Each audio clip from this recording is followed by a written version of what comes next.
Okay, calm down. Can you set the scene for us about what is happening now between the West and China? Everyone knows China has developed economically quite substantially. By some measure, its economy is even bigger than the US right now. If you look at GDP PPP, as you call it, and I guess that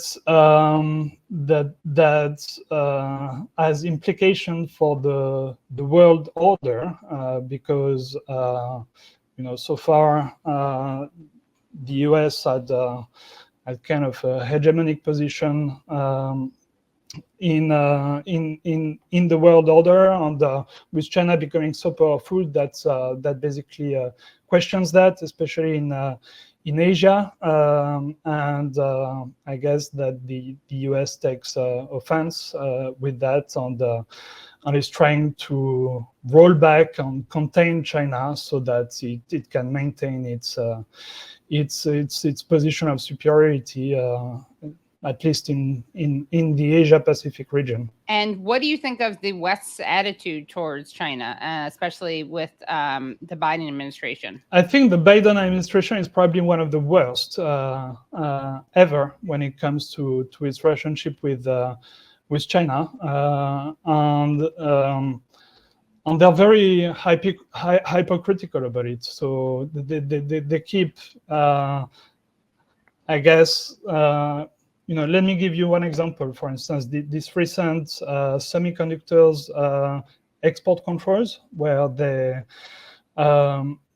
put together a very aggressive measure to basically try to forbid China to import any of the more advanced type of semiconductors. And all the experts who look at that say that that's a move to slow down or even arrest China's development, because so much in the world right now, so much of the technological progress is based on semiconductors. And just 2 days ago, you had Blinken in China saying that basically that has nothing to do with trying to slow down Chinese development. It's basically, the way he presented it, it's almost a normal friendly measure. Right. When it's so it's a lot of this. Doing extremely aggressive move also on Taiwan and so on, that they're simply not honest about. They don't admit that their policy is a policy of containment, trying to start a new Cold War, trying to divide the world into blocks, when that's really what it is. Antony Blinken, the Secretary of State, he said, one of the important things for me to do on this trip was to disabuse our Chinese hosts of the notion that we are seeking to economically contain them. We're not. We are not about decoupling. We're about de-risking and diversifying. It's a lot of words, but then the deeds are in complete contradictions with the words. So the Chinese are actually quite insulted by that. It's one thing to do aggressive measure. It's adding insult to injury when on top of that you don't admit your measures are aggressive. And what is it you think that the Biden administration wants vis-a-vis China? I think it simply wants to conserve its position in the world. It wants to conserve the American-led world order, as simple as that. And to be frank, I do understand the US position. So much relies on that supremacy. If you look at the dollar, for instance, the only reason why the dollar is the global reserve currency, and that the US has this what the French President Valéry Giscard d'Estaing used to call the exorbitant privilege, is because they have that position. And if they lose that position of supremacy, then that will have a negative consequence for the US. So in a way, the US is also a prisoner of its hegemony. They've put themselves in a situation where if they lose the hegemony, then it will have quite negative consequences for them. But that's not fair to those other countries who say we want a more democratic world order where different civilizations, different models can coexist. We all have a similar voice. We're all worthy of respect. We're all equals. There is no nation above another. So that's the dynamic. I wanted to also play a clip that has been getting a lot of attention. People are seeing this as some kind of declaration that Blinken made. Let's play this clip. Taiwan reiterated the long-standing U.S. One China policy. That policy has not changed. It's guided by the Taiwan Relations Act, the 3 joint communiques, the 6 assurances.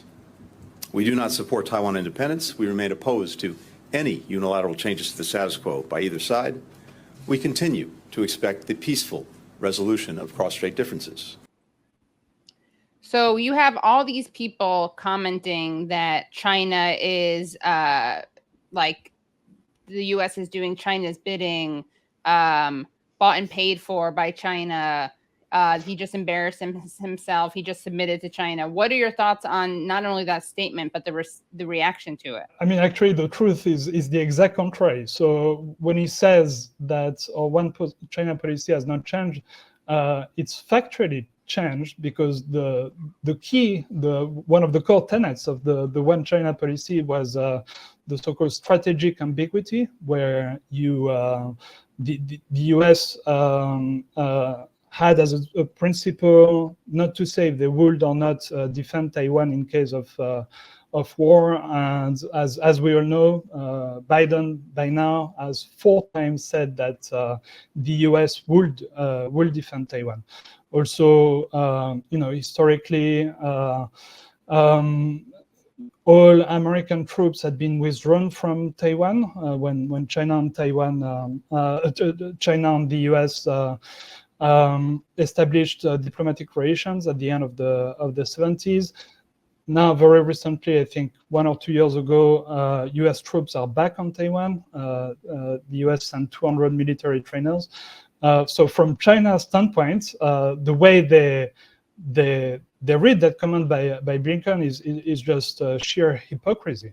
And it's quite funny that people then on the U.S. side, I mean, some people, I guess, on the right in the US, I'm not sure who exactly is commenting that, say that that's the US submitting to China, because it's completely the opposite. And as per not supporting Taiwan independence, which is, I think, the part of the statement that makes them react the most, that also has been one of the core tenets of U.S. policy for decades.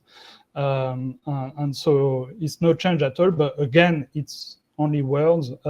When you look at the facts, actually just by removing strategic ambiguity, that is supporting Taiwan independence, because Taiwan independentists, separatists, they're much more encouraged to declare independence from China if they know that whatever they do, the US has their back, and you have the most powerful military in the world that's going to protect them, than if the US says we're not. It depends. Our protection depends on the situation. So in fact, they are moving towards more support, at least tacit, for Taiwanese independence.